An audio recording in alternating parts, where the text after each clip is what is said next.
Hey, what's up guys? Adam at Time Warp Custom Paint here. In this episode, I'm going to show you how I prep this bare metal motorcycle tank and apply Limeline Direct to Metal 2K Primer Surfacer. Let's get started. One thing that's really important before you start sanding onto the surface is you want to make sure you clean the metal with a wax and grease remover.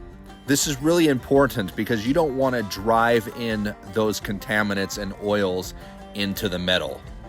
We need to spray wax and grease remover on before and after we sand the part.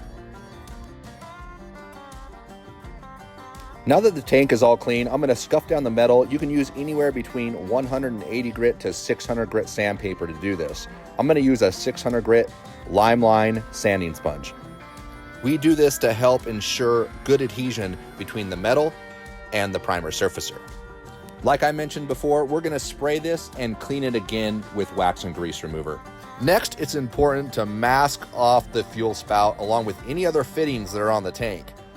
You don't want to get paint in the bunghole. Whether you're painting in a paint booth or a home garage, I prefer to hang the bare metal parts. That way I can make sure I get the primer all the way around the part. Limeline is a 2K, meaning a 2-component direct to metal primer. The primer kits come with both part A and part B that mix together. Most primers mix together at a 4:1 ratio, but you want to make sure you check the label for proper mixing. Most primer surfacers can be sprayed out of a 1.3 tip size or bigger. If you want to, with Limeline, you can add up to 10% urethane reducer to thin out your primer mixture. I like to spray the first coat medium to light, not trying to get 100% full coverage on the first coat. Letting that first coat flash will help in case you have any kind of contaminants that may be present.